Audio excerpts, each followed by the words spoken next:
నమస్తే, మీ ఎర్రంరెడ్డి తిరుపతి రెడ్డి. ఉమ్మడి వరంగల్ జిల్లాలోని ప్రధానంగా తొర్రూరు, జనగాం వల్ల ఇవాళ ప్రజాస్వామ్యం కూని అయింది. ఇంత నీచమైన రాజకీయానికి ఒడిగట్టాలా?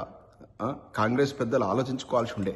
మీరు ఆల్రెడీ వరంగల్ జిల్లాలో తిరస్కరణకు గురయ్యారు కాంగ్రెస్ పార్టీ వాళ్ళు. మేజర్ మున్సిపాలిటీ లోపల బీఆర్ఎస్ పార్టీ విజయకేతనం ఎగిరేసింది. ప్రజలు కారు గుర్తుకు ఓటేసారు, చేతి గుర్తుకు ఓటేయలే. అంటే అక్కడ ఆల్రెడీ గెలుపు నైతికంగా బీఆర్ఎస్ పార్టీ గెలిచింది. ఎలా మున్సిపల్ సీట్లలో ఆక్రమ పద్ధతి లోపల గెలుచుకొని ఓ నెంబర్ చూపించుకుంటవచ్చు, మేము గిన్ని గెలిచినాం గన్ని గెలిచినామని. కానీ రానున్న లోపల ప్రజా ఆగ్రహానికి మీరు గురికాక తప్పదు. అంటే ఇప్పటికే భ్రష్టు పట్టిపోయారు. ఇంకా కంప్లీట్గా మీరు మిమ్మల్ని 100 అడుగుల లోతులో మీరు రేవంత్ రెడ్డి గారు చెప్తారు కదా, బొందబెట్టాలి 100 అడుగుల లోపల కాంగ్రెస్ పార్టీ బొందబెట్టే రోజులు రానున్న రోజులు ఉన్నాయి. వచ్చే స్థానిక సంస్థల ఎన్నికలు, జడ్పీటీసీ, ఎంపీటీసీ ఎన్నికల లోపల మీకు పుట్టగతుల్లో కూడా పోతారు. ఇంత నీచ రాజకీయాన్ని కొడగడతారా? తొర్రూరులో 9 సీట్లు బీఆర్ఎస్ పార్టీ గెలుచుకుంటే కాంగ్రెస్ 7 సీట్లు మాత్రం గెలుచుకుంది. ఓకే, ఎక్స్ అఫీషియో మెంబర్గా యశస్విని రెడ్డి కోటు ఉంది. 8, 9 అవుతాయి. 100% బీఆర్ఎస్ పార్టీ కైవసం చేసుకోవాల్సిన సీటు. కానీ 1000 మంది పోలీసులు దింపి కవాతులు నిర్వహించి భయభ్రాంతులకు గురి చేసి ఎన్ని చేసినా కూడా మా బీఆర్ఎస్ పార్టీ కౌన్సిలర్ ఉన్నాడే, నిజంగా లాల్ సలాం. వాళ్ళు ఇవాళ యోధులు. దేనికి ఏ ప్రలోభానికి లొంగలే.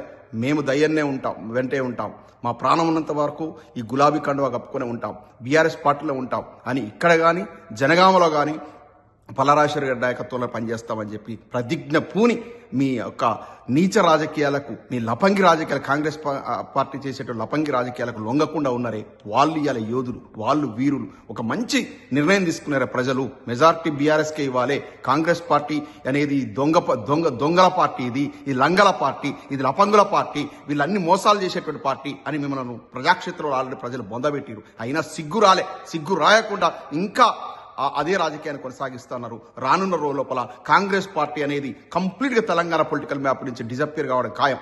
ఇవాళ యశస్వి రెడ్డి అంటా ఉంది, ఆమెకంట అదృష్టం వరించిందంట. అదృష్టం వరించి అక్కడ జనగామలో కానీ ఇక్కడ తొర్రూరులో కానీ చైర్మన్ సీటు, వైస్ చైర్మన్ సీట్లు ఏది లాటరీలో తగిలేట. అవును, నువ్వు లాటరీలో తగిలే ఇక్కడ మన ఎమ్మెల్యేగా ఎన్నికై పాలకుర్తికి పెట్టే దరిద్రం అమ్మ నువ్వు. మీ అత్త యొక్క దిగదారుడు రాజకీయానికి పరాకాష్ట. అటువంటి మాయలాడి ఆనాడు ఎమ్మెల్యే టికెట్ కోసం ఎన్ని ప్రలోభాలు ఎంతమందిని పెట్టిందో మేము చూసాం. గోల్డ్ కాయిన్స్ టేబుల్ మీద పెడితే అక్కడ సెల్వ శకుంతరాయ్ అని మన తమిళనాడు సిఎల్పి లీడర్ కొట్టిండు. నువ్వు ఒక లీడర్ నాతోనన్న మాట ఆయనే. అటువంటి లేడీని తీసుకొచ్చి రేవంత్ రెడ్డి ఇక్కడ ప్రొజెక్ట్ చేస్తున్నాడు. ఈ పాలకుర్తిని ఏం చేయదలుచుకున్నాడు రేవంత్ రెడ్డి అని ఆయన మాట్లాడినట్లు ఆగ్రహంతో ఊగిపోతూ మాట్లాడిన మాటలు ఇప్పటికీ నాకు గుర్తున్నాయి. ఆయన తను స్వయంగా చెన్నైకి పిలిపించుకొని చెప్పిండు, రెడ్డి నువ్వు కొట్లాడ లాస్ట్ బేట వరకు నీకు మీ అండదండగా ఉంటాం. అందుకే నేను నా పేరు, మీ అత్త ఝాన్సీ రెడ్డి పేరు 2 పేర్లు ఏఐసీసీకి పోయినాయి. ఏఐసీసీలో పోయి అక్కడ కోట్లు గుమ్మరిచ్చి కేసీ వేణుగోపాల్కు మీ అత్త దొంగచాటుగా నీకు సీటు తీసుకొచ్చుకున్నటువంటి సందర్భం. నీకు అసలు సభ్యత్వం ఉందా కాంగ్రెస్ పార్టీలో? నీకు రాజకీయ ఓనమాలు తెలుసా? ఎక్కడో రియల్ ఎస్టేట్ వ్యాపారం చేసుకునే నిన్ను తీసుకొచ్చేసి అప్పటికప్పుడు ఇక్కడ దించితే అక్కడే నాంది పలికింది పాలకుర్తికి అప్పుడే దరిద్రానికి నాంది పట్టింది. మీ ఝాన్సీ ఎప్పుడైతే అక్కడ అడుగుపట్టిందో పాలకుర్తికి పట్టిన దరిద్రం అది. అదృష్టమా? ఇంకా జై ఏ పార్టీ డెవలప్ చేస్తూ జై. నువ్వు ఎమ్మెల్యేగా బాగా విపరీతంగా డెవలప్ చేసినావు రాష్ట్ర 2 years నుంచి. ఇప్పుడు మున్సిపల్ చైర్మన్ తొర్రూరుగా గెలిచి ఆక్రమంగా గెలిచి ఇప్పుడు చేయి. ఇప్పుడు ప్రజల ఎక్స్పెక్టేషన్ మీద నీవు అట్నే ఉంటుంది. ఇప్పుడు డెవలప్మెంట్ చేయాలి. మీకు ఆల్రెడీ సిగ్గుండాలి. మీ అత్తాకోడలకు సిగ్గు శరం ఉంటే ఎప్పుడైతే చర్లపాలెం ఓడిపోయేటప్పుడే తట్టపుట్ట దొరుకుని పోరుండే. కానీ లేదు, ఎట్లయినా మేము పై చేయి సాధించాలి. ఆక్రమ పద్ధతిలో నీచ రాజకీయానికి ఒడిగట్టి ఇవాళ చైర్మన్ సీటు సాధించుకున్నాం. అదృష్టం వరించిందంటావు కాదు. పాలకుర్తి ప్రజలకు, ముఖ్యంగా తొర్రూరు ప్రజలు పెట్టిన దరిద్రం మీ అత్తాగోడలిద్దరు. మీ అత్త ఎంత కుటుంబాన్ని చక్కగా నిర్వహించాలని మీ అత్త ప్రజలను ఉద్ధరిస్తుందా? ధైర్యం ఉంటే మీ అత్తకి నీ సవాలు విసురుతున్నా, ఝాన్సీ రెడ్డి నీకు సవాలు విసురుతున్నా. నీ కుటుంబ సభ్యులందరినీ తీసుకొచ్చేసి పేరేడేయించు తొర్రూరులా. నీ పెద్ద కొడుకు నీతో మాట్లాడతాడా? నీ కూతురు నీతో మాట్లాడుతుందా? ఆయన పెద్ద ఆయన రాజేందర్ రెడ్డి ఎన్ని ఇబ్బందులు పెడుతున్నావు? ఒంటరిని చేసేసి ఇక్కడ నువ్వు తొర్రూరులో పోయి మొత్తం కుటుంబాన్ని సర్వనాశనం చేసుకునే వ్యక్తి నువ్వు పాలకుర్తి నియోజకవర్గాన్ని ఉద్ధరిస్తావా? పాలకుర్తికి పట్టిన దరిద్రం ఈ అత్తాకోడలు ఇద్దరు. ప్రజలారా, ఈ యొక్క ప్రజాస్వామ్యానికి ఈరోజు విఘాతం కలిగింది. దీన్ని ముక్త కంఠంతో ప్రజాస్వామ్యవాదులంతా కూడా ఖండించాలి. ఇటువంటి కుట్రలు కుతంత్రాలు చేసేటువంటి ఈ నాయకురాళ్లను ఇంకా ఆమోదిస్తే, ఇంకా వాళ్ళు వెంబడి తిరిగితే చరిత్రలో చరిత్రహీనులు మిగిలిపోతారు. ఇప్పటికే ఈమెను పల్లకి ఈమెను భుజాల మీద పెట్టుకుని మోసినటువంటి ఈమెను నాయకురాలను చేసినటువంటి హనుమాన్ల కుటుంబమే వీళ్ళని వెలివేసింది, సొంత ఊరే వెలివేసింది. మా కాంగ్రెస్ పార్టీ నాయకులు మొదటి నుంచి ఉన్న సీనియర్ నాయకులు అందరినీ రాజకీయంగా బొందబెట్టింది. వాళ్ళందరూ కూడా తీవ్ర ఆగ్రహంగా ఉన్నారు. అందుకే ప్రజాక్షేత్రం లోపల ఇలా చిత్తు కొడిపోయింది. ఇలా కుట్ర రాజకీయాన్ని తెరలేపి మొత్తం ఉమ్మడి వరంగల్ జిల్లాలో కడియం శ్రీహరి అనే వ్యక్తి, ఒక దుర్మార్గుడు, ఇలా ఈ వికృత క్రీడకు కేంద్ర బిందువుగా తయారైండు. బీఆర్ఎస్ పార్టీలో గెలుస్తాడు, కాంగ్రెస్ పార్టీ కండవ కప్పుకుంటాడు. శిఖండిలాగా అటోడో ఇటోడో కాకుండా అటు ఇటు కాని వ్యక్తిగా ప్రజలు డైరెక్ట్ గా నేను కాంగ్రెస్ పార్టీ ఎమ్మెల్యే అని చెప్పుకోలేని దుస్థితిలో ఉన్నాడు ఈ నీచుడు కడియం శ్రీహరి. ఆనాడు ఎన్టీ రామారావుకు వెన్నుపోటు పొడిచిండు, రాజకీయ భిక్ష పెట్టిన. ఆ తర్వాత చంద్రబాబు నాయుడుకు వెన్నుపోటు పొడిచిండు.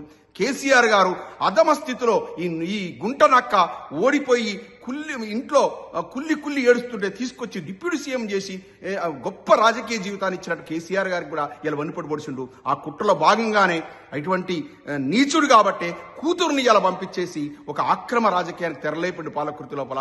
ఏమమ్మా కడియం కావ్య, డాక్టర్ చదువుకున్నావు, విఘ్నురాలు అనుకున్నా, నీ మీద నాకు మంచి ఒపీనియన్ ఉండే. ఇవాళ ఒక చండాలమైన రాజకీయానికి ఇవాళ నువ్వు కూడా ఒక కేంద్ర బిందువు అయినావు. Warangal municipal corporation already ex official member ఉన్నావు, నీకు ఎలిజిబిలిటీ లేదు తొర్రులో, అయినా వచ్చి ఓటేసినావు. ఏంటంటే చైర్మన్ సీట్ గెలుచుకున్న తర్వాత కోర్టులో తేలేదా పోయేదా ఎప్పుడో అవుతుందని మీ అయ్యే లెక్కన నువ్వు చేస్తున్నావు. కానీ మీకు పుట్టగతంలో రాజకీయంగా ఇదే రాజకీయ చరమగీతం.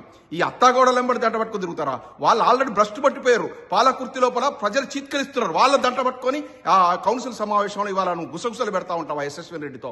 ఏం కావ్య, ఇదా నువ్వు సాధించినట్టు నిజం? ఇందుకోసం నువ్వు రాజకీయాలకు వచ్చింది. ఏదో మంచి పనులు చేస్తావని అనుకున్నామా? నాకు కూడా గుడ్ ఒపీనియన్ ఉండే ఒకప్పుడు నీ మీద. ఆమంటే ఆ అత్త ఆగడాలు తట్టుకోలేక, అత్త పెట్టే టార్చర్ తట్టుకోలేక అటువంటి పిచ్చి పనులు చేస్తా ఉంది. నీకేమైందమ్మా? చదువుకున్న వ్యక్తివి కదా. ఏదైతేనేమి ఈ కడియం కుటుంబం మొత్తానికి ఉమ్మడి వరంగల్ జిల్లాకు శాపంగా తయారైంది. ఈ అత్తాగోడలు ఇద్దరు పాలకుర్తి నియోజకవర్గానికి పట్టిన దరిద్రం, అదృష్టం అంటున్నారు, అదృష్టం కాదు, ఇవాళ దరిద్రం. ఈ దరిద్రానికి పరాకాష్టే ఇవాళ మున్సిపల్ చైర్మన్ సీట్ను ఆక్రమ పద్ధతిలో గెలుచుకోవడం జరిగింది. వీళ్ళ వల్ల నయా పైసా లాభం లేదు. తొర్రూరు పట్టణం అభివృద్ధి కనుక ఇప్పుడు చూపించాలి, ఇప్పుడు అన్నారు కదా రేపు డెవలప్మెంట్ చేసి చూపించాలి. కానీ ఓని ధైర్యంతో దయన్న వెంట నడిచినటువంటి పార్టీ కట్టుబడినటువంటి కౌన్సిలర్లకు పేరున వందనాలు. ఇదే స్పిరిట్ తో మనం ప్రజల మనసును గెలుచుకున్నాం. రేపు అసెంబ్లీ సీట్లో వీళ్ళకి డిపాజిట్ రాకుండా ఓడిపోతారు ప్రజలు. ఎందుకంటే నిన్న వచ్చిన మైలేజ్ అంతా ఇంత కాదు. దయన్న ప్రజల హృదయాల్లో నెలకొన్నాడు కాబట్టి 45,000 తేడాతో ఓడిపోయినా కూడా ఇవాళ దాదాపు ఇంట్లో కూర్చున్న 50,000 మెజార్టీతో గెలిచే పరిస్థితి వచ్చింది. ఇంకా ఇటువంటి నీచ రాజకీయం చేయడం వల్ల అసలు వీళ్ళకి డిపాజిట్ వస్తుంది రేపు రానున్న ఎన్నికల్లో అనిపిస్తా ఉంది. ఇంకా దయన్న ప్రజల హృదయాల్లో గూడు కట్టుకున్నటువంటి దయన్న కంటనే కన్నీరు వచ్చిందంటే ఇవాళ ఆయన ఏదో బలహీనమై కాదు, మానసికంగా బలహీనమై కాదు, ఇంత కష్టపడి ప్రజలు వేసిన ఓటును నిర్వీర్యం చేస్తారా, ప్రజాస్వామ్యాన్ని కూని చేస్తారా అని ఇలా ఇలా మహాత్మా గాంధీ ఉన్నా కూడా ఏడిచేవాడు. ఇటువంటి నీచుల రాజకీయాల్లో ఉన్నది అని. కాబట్టి దయన్న ధైర్యం, ఎంత ధైర్యవంతుడో మేము కళ్ళతో చూసిన వాళ్ళం. బాబ్రీ ప్రాజెక్టు మహారాష్ట్ర జైల్లో లాఠీ దెబ్బలు తిన్నటువంటి వ్యక్తి, మన తెలంగాణ ప్రాంతం ఎడారి కాకుండా కాపాడినటువంటి వ్యక్తి. అదేవిధంగా మహానాయకుడు రాజశేఖర్ రెడ్డి గారికి ఎదురొడ్డి ఈయన ఒక్కడే ఎమ్మెల్యే ఉండే అప్పుడు మొత్తం వరంగల్ పార్లమెంట్ సీట్ను ఎంపీగా గెలిచినటువంటి యోధుడు ఎర్రబెల్లి దయాకర్ రావు గారు. ఎర్రబెల్లి దయాకర్ రావు గారి గురించి తక్కువ అంచనా వేస్తున్నారా?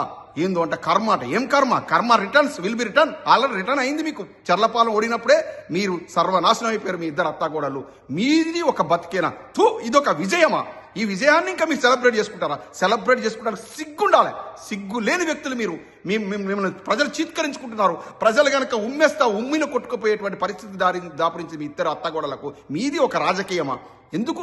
సిగ్గు శరం ఉంటే ఎప్పుడో తట్టబుట్ట దొరుకుని వెళ్ళిపోవాల్సిందే. ఇంకా మేము యోధులం, మేము ఇది వీరులం అని ఇంకా విర్రవీగుతున్నారా? ఇలా పోలీసులు వ్యవస్థను అడ్డం పెట్టుకొని ప్రజాస్వామ్యాన్ని కూని చేసిర్రు. రానున్న రోజు లోపల మీరు ప్రజాగ్రహానికి గురికాక తప్పదు. మీరు డిపాజిట్లు కూడా రావు. ప్రజలారా, వీళ్ళని ఎక్కడికి వస్తే అక్కడ నిలదీసి అడగండి. ఇవాళ ప్రజాస్వామ్యాన్ని కూని చేసిర్రు.